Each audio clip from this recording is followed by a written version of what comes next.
This episode is brought to you by Vital Farms.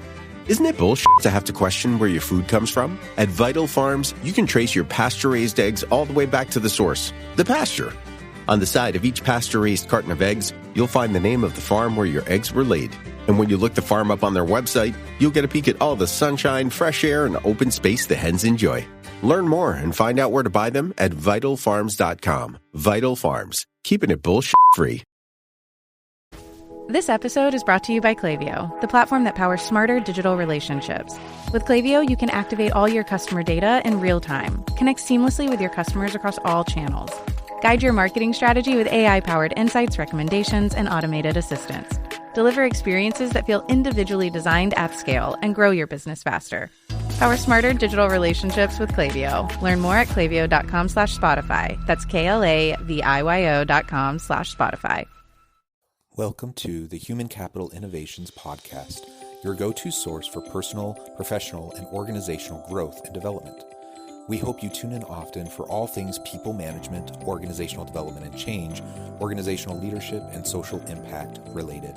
Maximize your personal and organizational potential with Human Capital Innovations Podcast.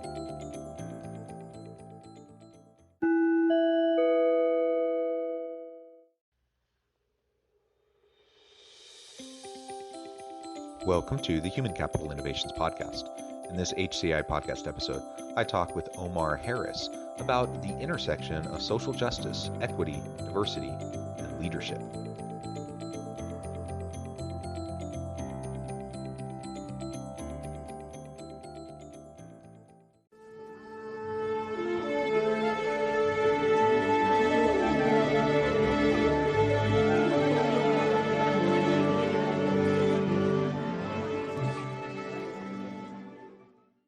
Omar Harris, welcome back to the Human Capital Innovations Podcast. It's great to be back, Jonathan. It's a pleasure. Yeah, it's always a fun opportunity to have these conversations, and both of us have a lot of passion around the topics that we're going to be exploring today. We're going to focus on the intersection of social justice, equity, diversity, and leadership, what that really means, how we can do it better within our organizations, within our teams, and specifically talk a little bit about Jedi leadership, something that that you focus on a lot in your work.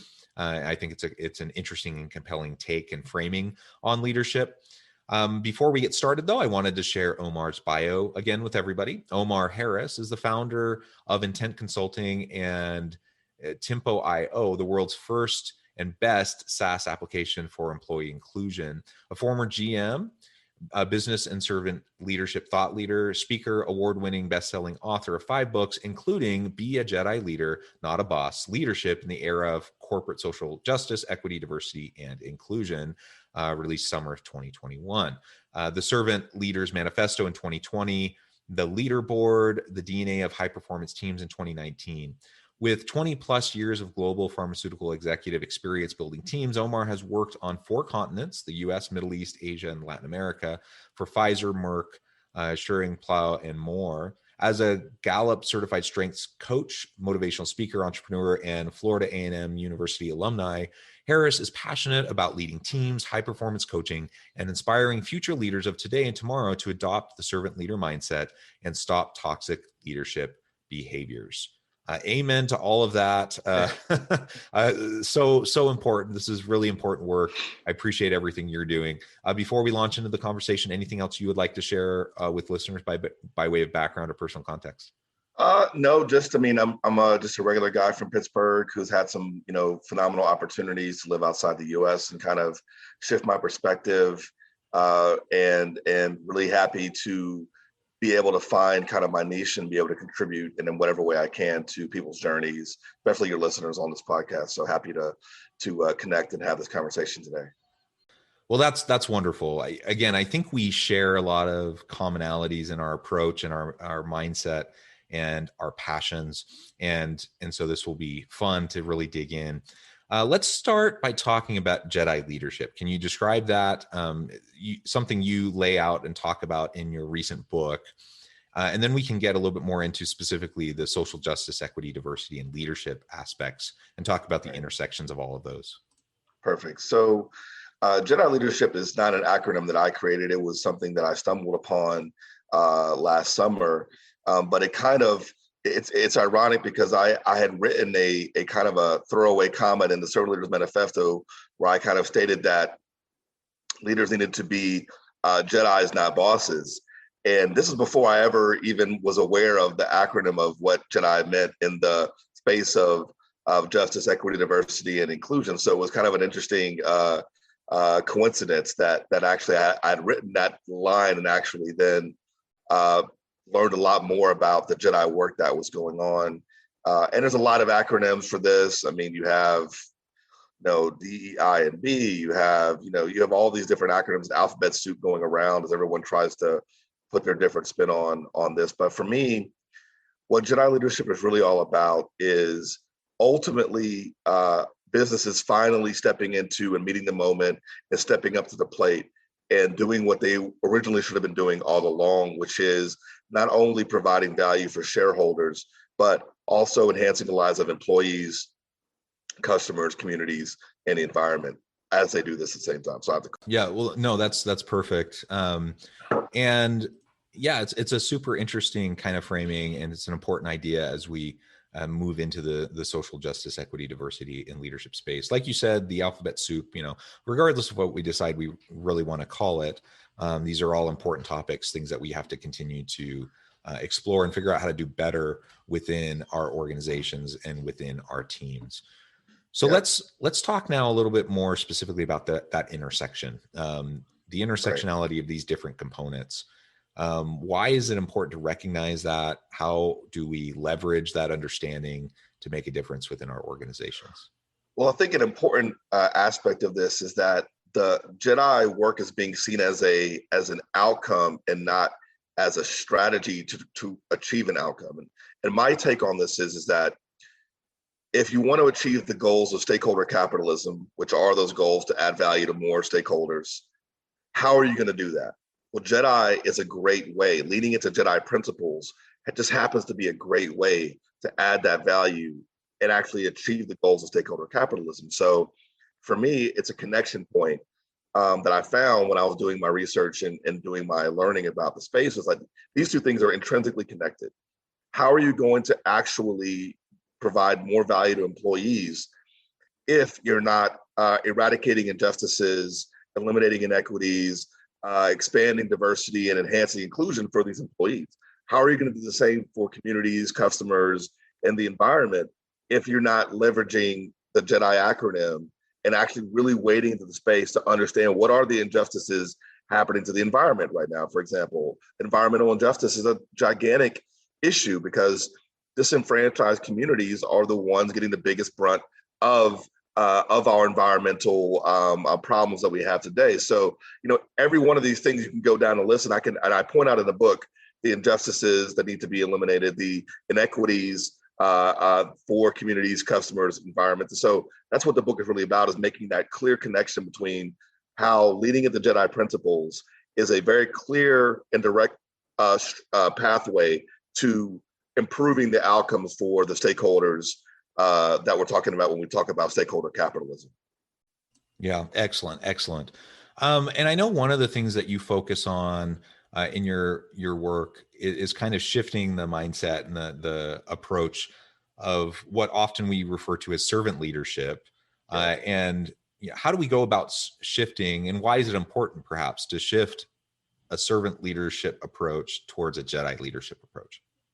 So, I mean, basically, I've talked about this before. It's servant leadership has to be implemented. Basically, it's not a nice to have anymore. It is the path in order for us to reorient organizations back towards the value creators. So, servant leadership really takes care of two of the five stakeholders. It really helps you really re-engage with employees who are most engaged with the customers. So, with servant leadership, you get not even 40% of the way there. You get like 35% of the way there when you have that reorientation towards your employees and towards your customers. When you elevate the game towards Jedi leadership and you start thinking about injustices and equities, capitalizing on diversity and increasing inclusion, then you get to expand the pie from servant leadership and take that bridge that servant leadership gave you. And now you're talking about, okay, now what about the community? What about the environment? What can we do there as well? And really leveraging the platform of business to take on these bigger and bigger challenges, because it's our responsibility. We're causing the problem. So therefore we have a responsibility to step up, meet the moment, and solve the problems as well. Yeah, absolutely. And it is true. Like we are the cause. All these negative externalities of capitalism and organizations. And it's not to say that anyone is like out to get anybody. Nobody, I don't think anyone's out to exploit the environment or exploit employees or customers. And I think people are generally good people who want to do right by others. And I think most organizations want to try to ultimately do well by their communities and by their customers. But the reality is the pressures that we face create these systems of either oppression or exploitation, or just simply incentivizing actions, behaviors, approaches that aren't meeting the needs of all of the stakeholders. Like we tend to sacrifice the needs of some stakeholders for the shareholders, for example. And the idea is, yeah, let's look at all stakeholders. Let's look at the importance that everyone plays. And I think that's really important. I like the way you frame it, looking at, servant leadership is still important, but it can only get us so far. And so we can start to focus on some of these other aspects, and that will get us the rest of the way, or at least closer to where we want to be. Yeah, go ahead. Servant leadership by itself does not make you a stakeholder capitalist. You can still be very much a shareholder capitalist to be a servant leader. And so that's what the realization I had was, okay, we need to kind of raise the bar a bit more. Now, ultimately, Jonathan, I want all of this to be just leadership. 5 years from now, we're just talking about leadership. We don't have to have these qualifiers on these things, but we need them now because there's so many different definitions of what a leader is or what it isn't, that we have to kind of qualify what we're saying so that people can get the point and then they can adapt the principle. Yeah. Very good point. Very good point. So let's talk a little bit more about specifically how Jedi leadership can help to improve diversity transformations within organizations. Right. So basically, I think that this has been a long journey. It started off with diversity. So basically recognition in corporations that having different thought processes, different backgrounds, different perspectives around the table was positive.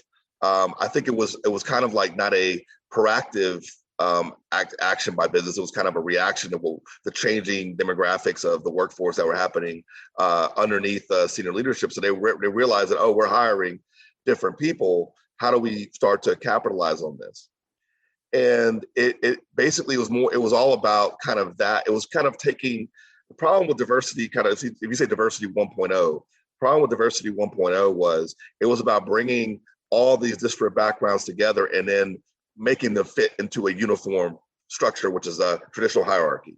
So we're going to squeeze the difference out of you and make you conform to whatever our culture, values, and what we're trying to do in this organization are. And so they actually were not extracting value from diversity. They were bringing diversity in and then not actually leveraging it, which is like the first 10 or 15 years of diversity work was trying to convince CEOs that there's more that can be done here for the differences we have in the organization.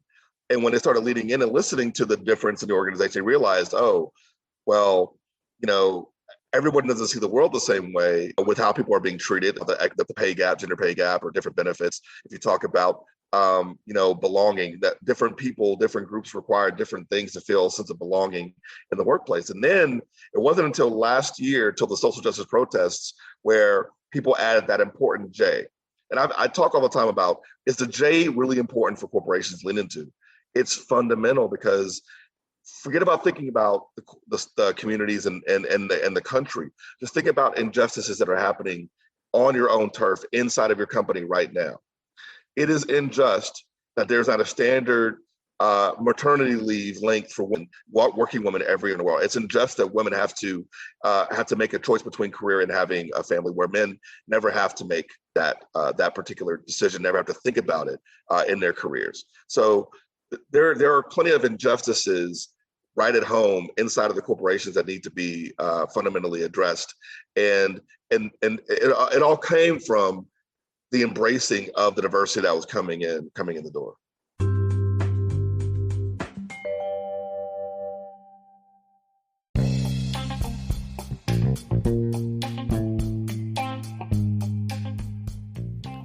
I'm excited to announce the publication of my new book from HCI Press, The Alchemy of Truly Remarkable Leadership: Ordinary, Everyday Actions That Produce Extraordinary Results. Consider how the nature of work has shifted over the past 50 years. With increased globalization, rapid technological advancement, and the shift in economic composition, the average job of today looks very different than the average job of 50 years ago. What will the jobs and organizations of tomorrow look like? Moreover, what does this all mean for organizational leaders? What are the core competencies and capabilities of organizations and their leadership that are prepared for continued disruption and geopolitical and socioeconomic shifts? Regardless of what the future holds, increasingly, leaders need to be socially minded, data-driven, decisive, champions of talent, and disruptors of the traditional notions of leadership, teams, organizations, and work. The Alchemy of Truly Remarkable Leadership will help you to explore your own leadership competencies and capabilities and consider ways to apply and implement them into your workplace and personal life.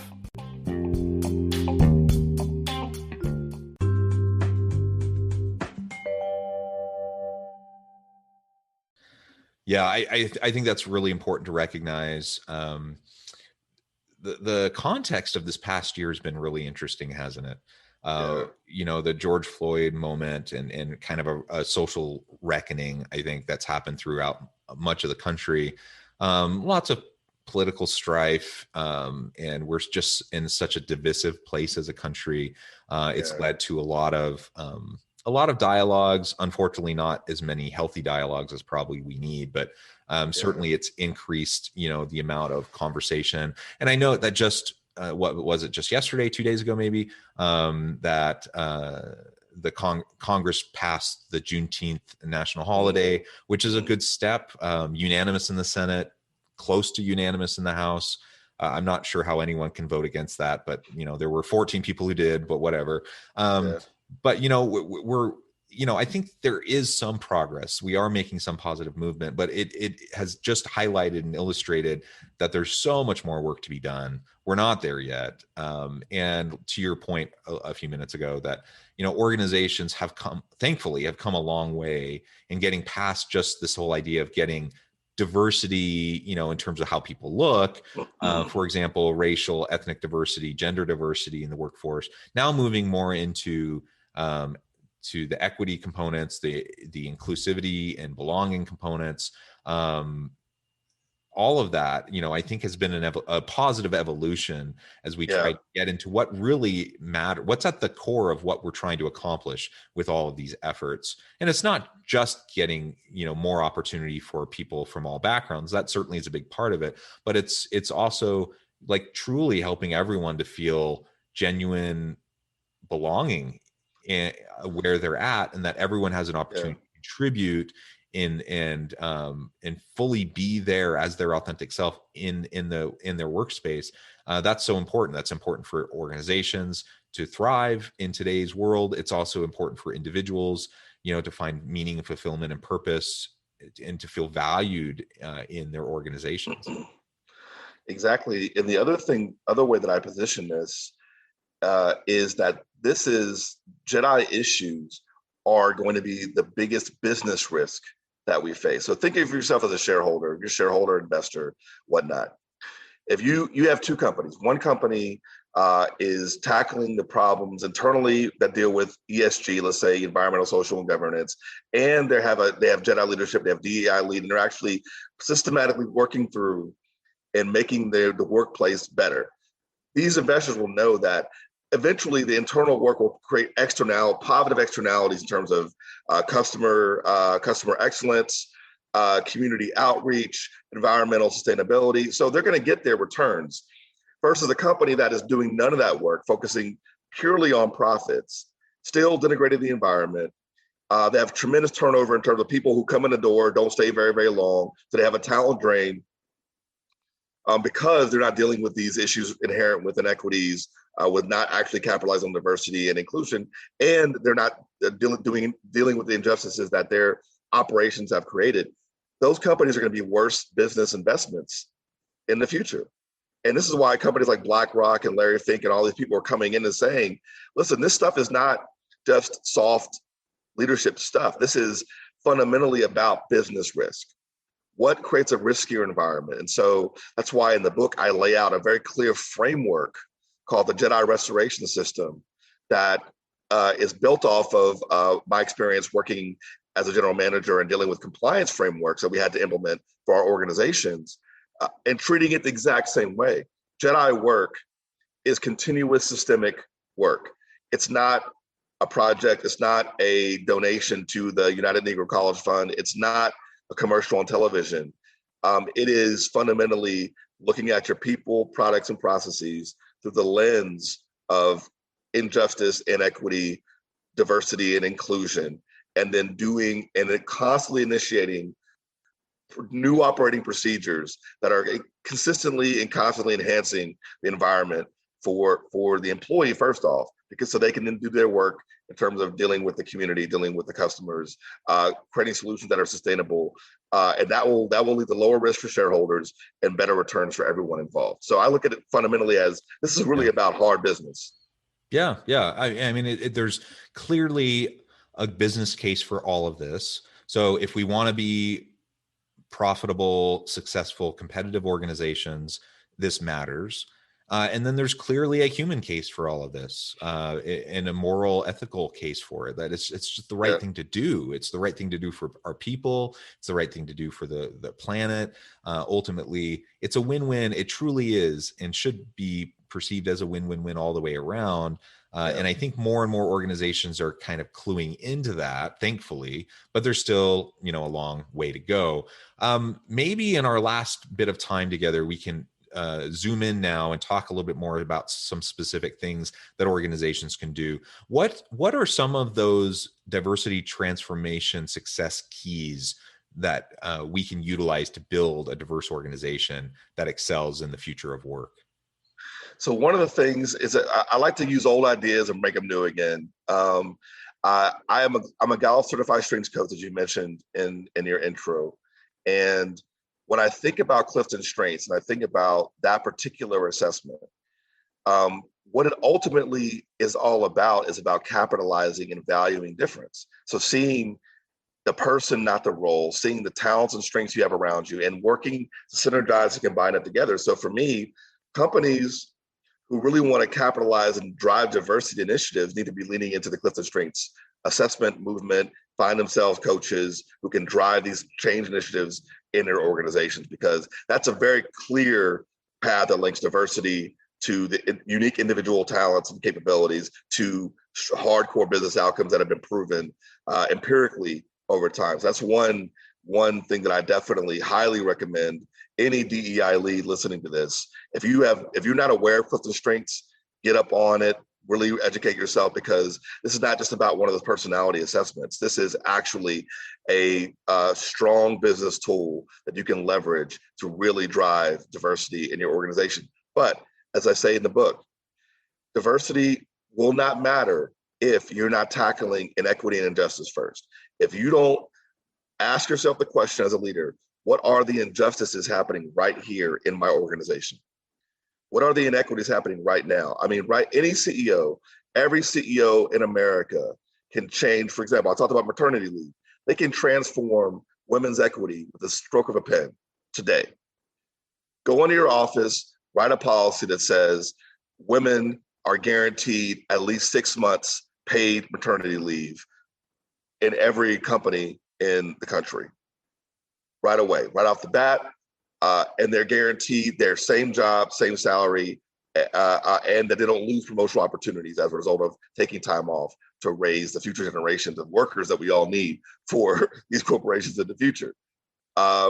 That's an example of, I don't want to hear all the lip service about all of our diversity and inclusion initiatives when you're not taking really, really simple steps. There's no CEO that can argue with me about why they haven't changed their maternity leave policy to be more advanced. There's no CEO that can argue that with me. Just like there's no CEO that can argue with me about why does your workforce not reflect either the community you're based in or the national demographics. If 30% of your workforce is not African American right now, I don't know. We can't talk. We don't have a conversation. Like, the numbers are available.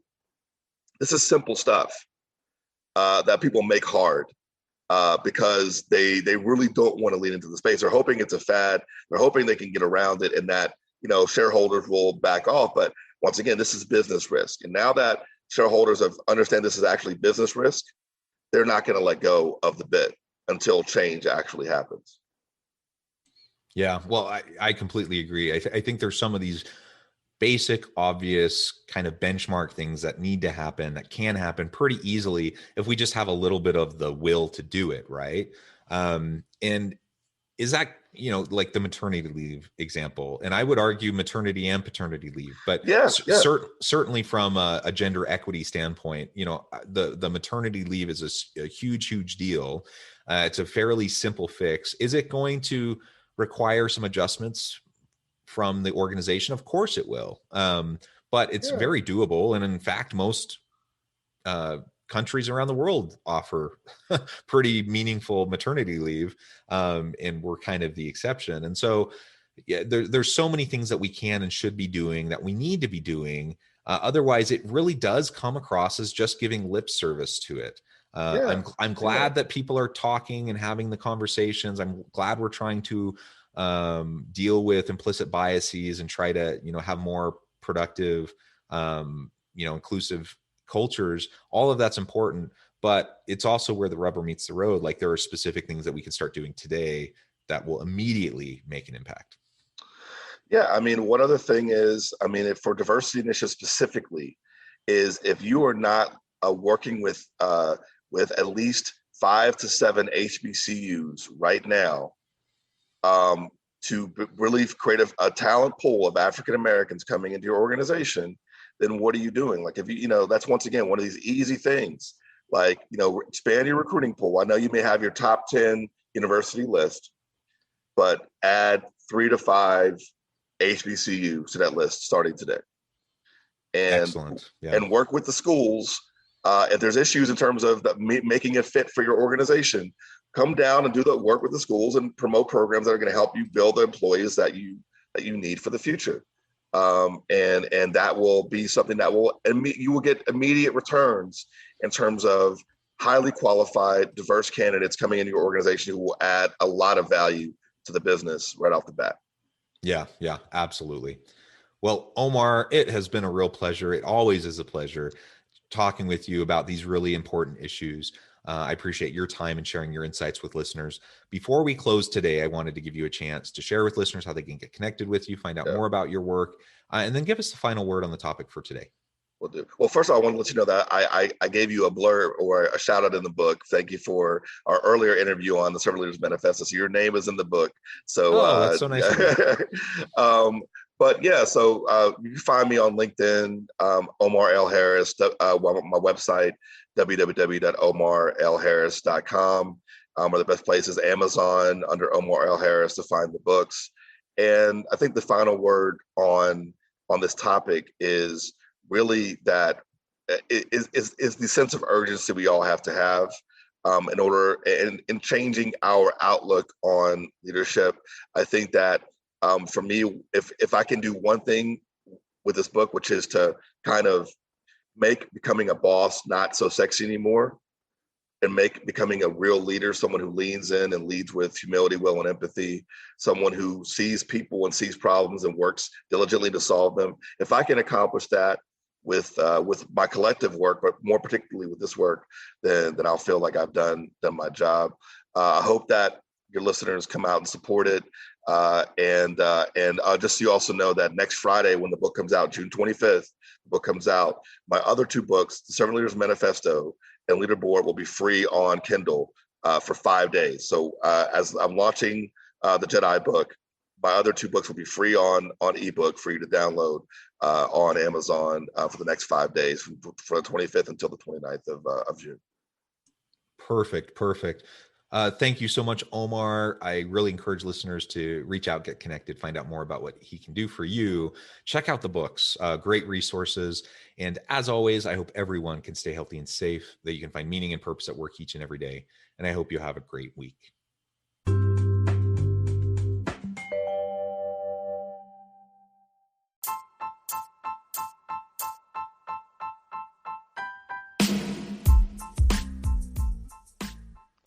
We are excited about the launch of HCI's new magazine, Human Capital Leadership.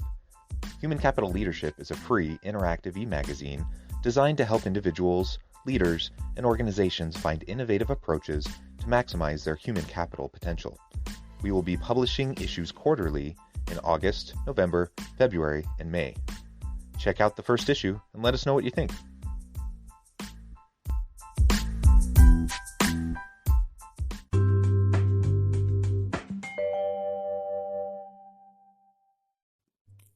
Thanks again for joining us for this episode of the Human Capital Innovations Podcast. I hope you stay healthy and safe and that you have a great week.